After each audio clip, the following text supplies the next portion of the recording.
Yo, what's up, happy people? Sa mapagpalang araw, gabi, tanghali po sa ating lahat. Kumusta po? Kumusta po ang buhay-buhay natin mga kois? For today's video mga kois, mga gayas, ayan po. Princess, Princess, Princess, Abante. Dahil sa sobrang paninira nito, pangungupal kay Yorme Isko Moreno.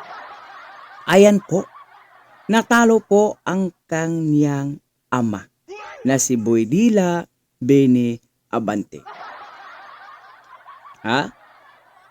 So ngayon mga kois mga gayas, titignan natin kung ano po yung kulay ng kanyang dugo. Ha? Kasi yung dugo pula naman talaga eh. Yung dugo niya noong talagang puring-puri pa siya kay Yorme Isko Moreno. At ang dugo niya ngayon na nung kumalaban na sila kay Yorme Isko Moreno. Yan pong pag-usapan natin dito, si Princess Abante. Ha? At maraming salamat po sa lahat na nagkukomento. So well, gagawa po tayo ng live dyan sa lahat po nagkukomento. Na-appreciate po natin yan mga kois, mga gayas. Dahil nakaka-inspire po din yung mga komento nyo, yung mga like nyo, subscribes nyo sa akin sa paggawa ng mga content o pag-defend ni Yorme Isko Moreno Dumaguso. Malapit na po, makaupo ang ating buting Yorme Isko Moreno. Ilang araw na rin po. Ilang araw na lang po. Okay, mega love shoutout po sa ating lahat. At kung bago naman po kayo sa aking YouTube channel, please follow, like, and share, and subscribe. At na-appreciate ko po yung hindi nyo sa pag-skip ng ads natin dahil isa din po yung nakakatulong sa paglago ng ating YouTube channel. So without further ado, let's begin. Sa lahat ng viewers ni Dodoy Te, ito, yun, steady lang kayo dyan sa Gedli. Please continue to watch the videos and please do subscribe. Ingat kayo. God first. Princess, pasok. Ayan. Tama lang na hindi ka naging presidente ng Pilipinas.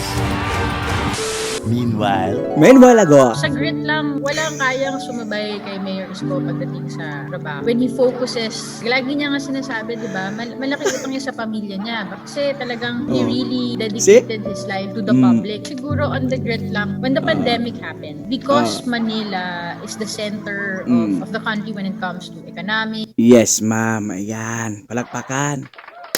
Puring-puri yan sila noon mga kuis, mga gayas. Ngunit subalit, bagamat noong tumakbo si Yorme Isko Moreno, galit na galit ang mga ito. Lahat ng mga magagandang ginagawa, lahat ng pagpupuri nila noon kay Yorme Isko Moreno, kabaliktaran na. Yung bang galawang simang, galawang biglang kilos. Kasi andun sila pumanig kay Ate Simang. Anyari sa tatay mo ngayon sa District 6? Princess? Naku po. Dahil sa pangkukupal nyo kay Yorme Isko Moreno, hindi na nanalo yung tatay niya.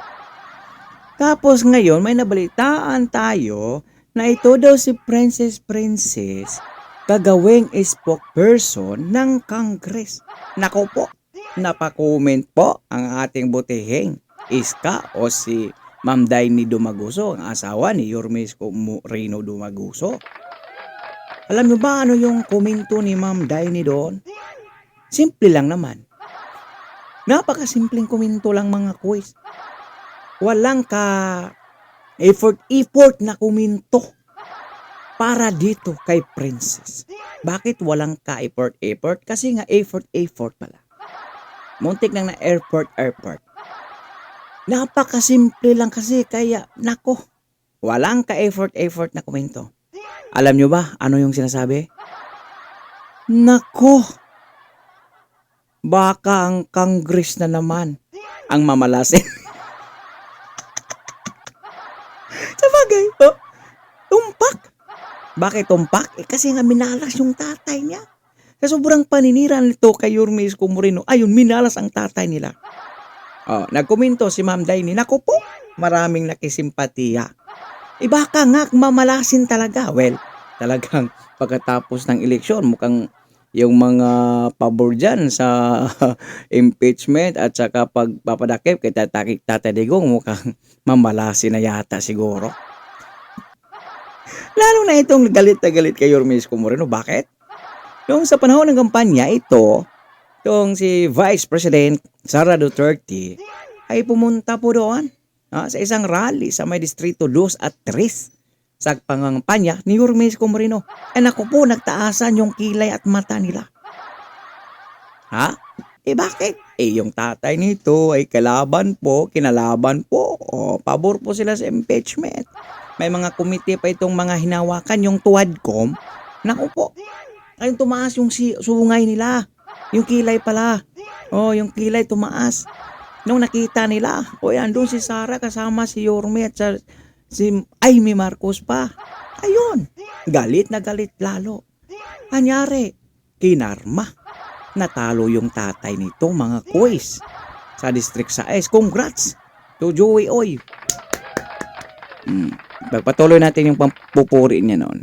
Education, diba? Oo. And alam niya na maraming magiging problema Oh. that we need to handle pag pandemic. I think he has been very open. He practically lived in his office for several months. You will see him attending meetings already in t-shirt and shorts because Yes. yun na lang ang naiiwang damit niya. To Tama. think that he would still call on meetings and request for special sessions, it is not abnormal to get a call from him in the late night of the evening and talking to you and say, Princess, kailangan natin ng ganitong klaseng ordinance ha. Ikaw, Tapos sinabi mo, buti na lang hindi ka nanalo pagka-presidente.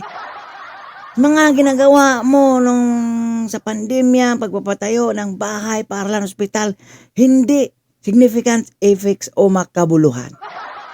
Sabi mo yan ngayon, Princess. Ikaw na mismo nagsabi niyan, Princess. Tapos noon, ayan, puring-puri ka kay Yorme Isko Moreno. Nakakatawa naman talaga. Diba? Okay, Princess. bilang kasama niya sa paglilingkod, mahihiya kang Oh. mag-isip na, boss, pwede ba bukas na lang? Kasi gabi na, as a person, you look towards the leader to inspire you to work harder. He has really done that for us. Walang pwedeng magsabi na ayaw namin magtrabaho kasi tatamad-tamad naman yung leader namin. Iyon naman pala eh. Bakit panay kayo pukol paninira? Puring-puri ka pala noon. Sobra. Sobra. Tapos ngayon gagawin ka ng spokesperson dyan sa Congress. Naku po, wag na lang po. Kaya nga na sinasabi ni Ma'am Denny, baka mamalasin yung Congress. Di ba? Walang ka-effort, pero yung tama, walang ka-effort yung nga message. Pero yung tama, kung tulunggis ka, talipandas ka, masasaktan ka talaga. Sa inyo yung tama eh. Ha? Masakit, di ba? Hindi mo makikita yan kay Mayor Isko. He drives you and he inspires you. And it's a very unique trait for a leader. Sa grit, when it comes to learning, hindi ka pwede magbigay kay Mayor Isko ng data na i-expect mo, hindi niya babasahin. Baka mamaya, ikaw na sumulat, kayo nag-usap, mas alam pa niya yung nasa pa sa kanyang papel. That's the grit that you will see in him, not just in the implementation. He studies his materials. And I have a friend that also helping Mayor Isko noon, sabi niya, Princess, kahit gaano kakapal yung bibigay ko kay Mayor Isko, pag nakausap ko siya, binasa talaga niya lahat. And that's a unique trait for leaders. Hindi lang sila may grit in the performance of their duties, but there's grit and passion in learning how to perform his duty. And that's what we really love about him. And that's why he inspires us and inspires me personally. Gantong mga tao, mga kois, mga gayas. Yung mga interes nito, pang sarili lamang.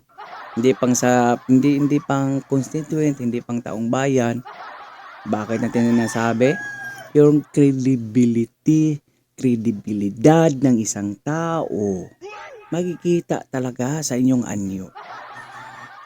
Noon, puring-puri. Ngayon, grabe yung paninira niya kay Yorme Isko Moreno.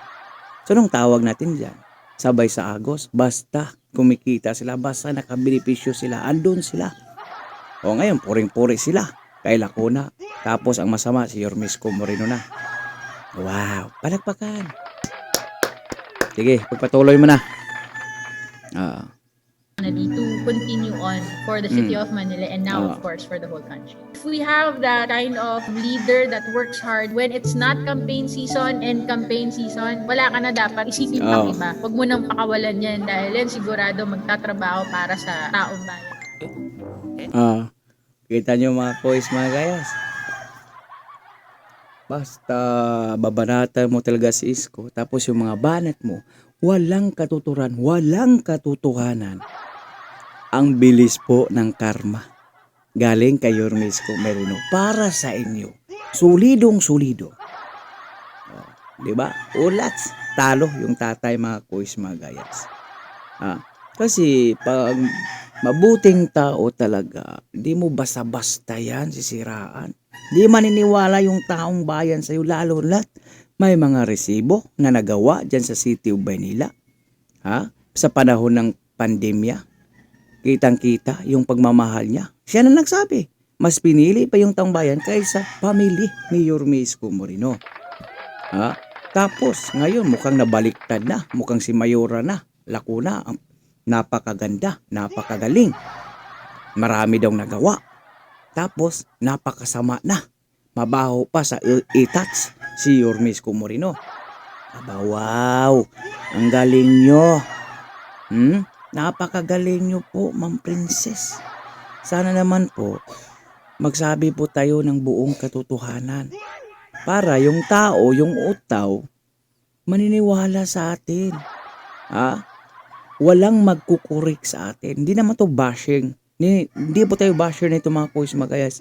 But cause, kinukurik lang po natin sila. Kasi medyo nalihis na po.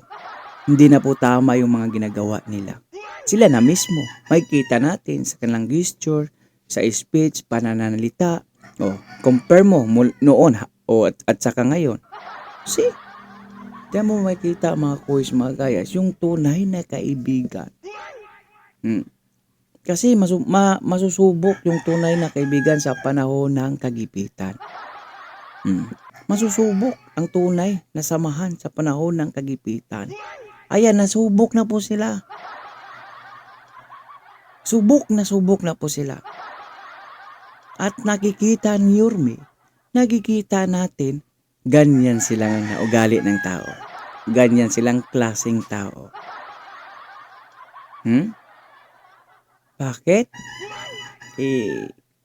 Sa kabila ng nangangailangan si Yorme Isko Moreno ng kakampi. Pero yung pinili po nila talaga, yung walang nagawa sa City of Manila. Hindi ko naman sinabi na 100% walang ginawa. May ginawa. Pero napabayaan yung City of Manila. So, ang tanong ngayon ni Yorme Isko Moreno, nasaan na yung 8 billion? Naku, magkaalaman talaga yan. Pag-upo ni Yorme Isko Moreno, pag-transfer sa mga dita. Pero hanggang ngayon, wala pa silang balak talaga na isurrender.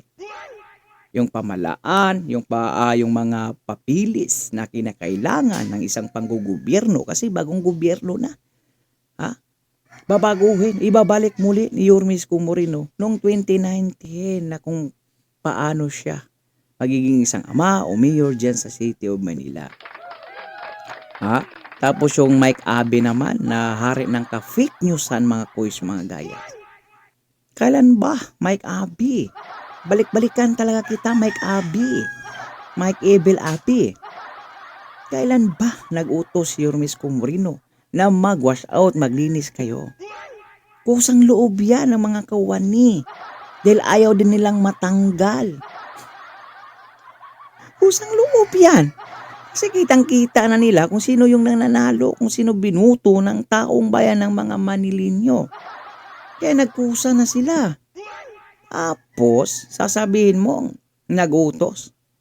Tapos sasabihin mong walang delikadisa, walang respeto si Yorme Isko Moreno. Aba wow! Saan mo nakuhang information o data o details na yan o video na nag-utos si Yorme Isko Moreno? Yan kasi mahilig kang maniniwala sa mga kasamaan mong vloggers na mga hari ng fake news din. Yan tuloy. Talaga namang binabalita nyo, puro ka-fake newsan mga kois. Views ba? Review news ba? Diba? Okay? Komento po ng iyong mga opinion o reaction sa comment section ng ating video. At na-appreciate ko po yan yung mga hindi pag-skip ng ads, pag-like, share, subscribes at pag-komento. Na-appreciate ko po yan at binabasa ko lahat yan mga kuys mga gayas. At dahil umabot ka sa dulo ng ating video, may karapatan ka rin mag-like, shares, and subscribes. So for now, I'm Gan Manila. God first, God bless all. Peace. Bye-bye. Our hearts beat to the city streets. We began to feel the fire. We rise like